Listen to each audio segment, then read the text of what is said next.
साथियों, आज acupressure TCM में आपको बताने जा रहे हैं एब्सोल्यूट के बारे में। एब्सोल्यूट क्या है? हमने पानी का एक एग्जाम्पल देखा, जो पानी था, समुंदर था बड़ा सारा, जहां मछली आई ऊपर हवा लेने के लिए, उसने यांग फोर्स पैदा हुई, डिस्टर्बेंस हुई, हलचल हुई, रिपल्स बने, वो यांग थी।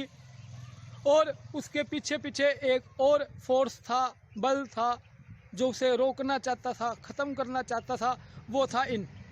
तो एब्सोल्यूट क्या है? अनंत है, पूरा ब्रह्मांड है, जिसे हम गॉड भी कह सकते हैं, ठीक है ना।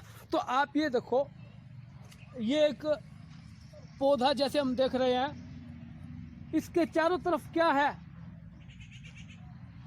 पूरी मिट्टी है। जैसे ये देखेंगे हम, इसके चारों तरफ क्या है? पूरी मिट्टी भरी हुई है। तो चारों तरफ जो मिट्टी है, बीच में इसने जन्म लिया, बाहर आया, ये अनंत है, ये एब्सोल्यूट है।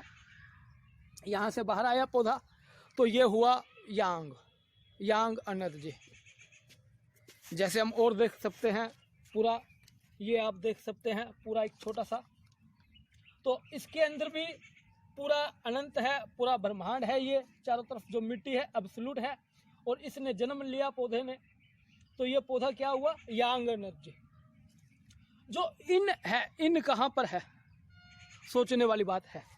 जब यांग ने जन्म ले लिया, यांग आ गया, तो अब उसे रोकने वाला भी होगा। तो ये देख रहे हैं, जैसे यांग आया, जन्म हुआ, फूल भी आए ऊपर। अब इन क्या है? इन फूलों को आगे बढ़ने से रोकेगा। इन क्या करेगा? इन कहेगा फूलों को रोको, आगे मत बढ़ने दो, और धीरे धीरे वो इन क्या करेगी? अपना जोर लगाएगी, अपना बल लगाएगी, अपनी ताकत लगाएगी, इसको धीरे धीरे मुरझा कर खत्म करेगी इन। तो इन और यांग दो अलग अलग फोर्स है, दो अलग अलग बल है। यांग ने अपना काम किया, ठीक है ना, इसे पैदा किया। इन इसे मुरझा कर बाद में एक तय सीमा के बाद इसे रोक देगी, खत्म कर देगी इन। तो इन और यांग क्या हुआ? दोनों ही अलग अलग बल है, दोनों का अलग अलग काम है, दोनों अलग अलग प्रकार से अपना बिहेवियर, अपना नेचर लिए हुए हैं। तो एब्सोल्यूट में बाद में ये क्या है? फूल जब मुरझा कर खत्म हो जाएंगे, ये सब कहाँ मिल जाएगा? इसी एब्सोल्यूट के अंदर, जो हम ये देख रहे हैं, इसी एब्सोल्यूट के अंदर चारों तरफ जो है, जैसे हम देख रहे हैं, ये पत्तियां सारी इनके कारण मुरझा रही है, ये टूट रही है, ये खत्म हो रही है। तो यांग और इनने दोनों ने अलग अलग मिलकर ये काम किया। ये था पूरा प्रोसेस।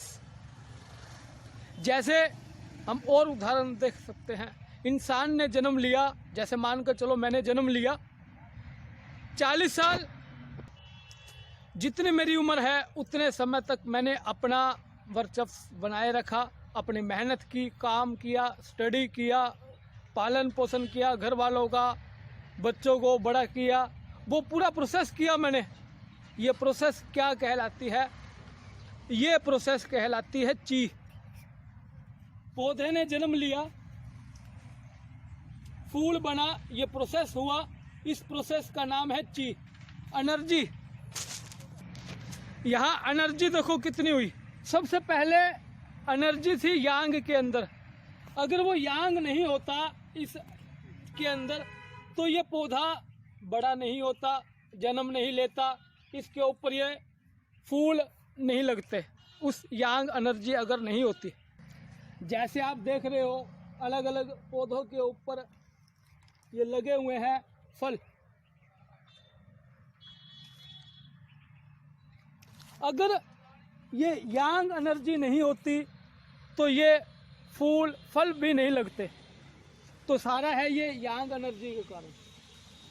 तो दूसरी एनर्जी हुई इन, जो इन फूलों को फलों को बाद में तोड़कर अलग कर देगी। तो वो है इन, एनर्जी है उसके अंदर। अगर इनके अंदर एनर्जी नहीं होगी तो ये फूल अलग भी नहीं हो पाएंगे। तो ये एनर्जी कहाँ काम कर रही है? ये काम कर रही है, सबस्ट्रैक्ट कर रही है उस एब्सोल्यूट के अंदर। जैसे मैंने पानी के बारे में बताया था, पानी के चारों तरफ सबस्ट्रैक्ट एनर्जी थी। तो इसी गमले में जहाँ हम देख रहे हैं चारों तरफ जो है, चारों तरफ जो मिट्टी दिखाई दे रही है वो भी सबस्ट्रैक्ट है उसी एनर्जी के ऊपर काम, इसी जो एनर्जी है इसी सबस्ट्रैक्ट के ऊपर ही काम कर रही है इस चारों तरफ गमले के अंदर, इस मिट्टी के अंदर। तो हमें ये समझना है इनकी उत्पत्ति कैसे हुई, यांग की उत्पत्ति कैसे हुई, हमें ये समझना है इस बात को लेकर।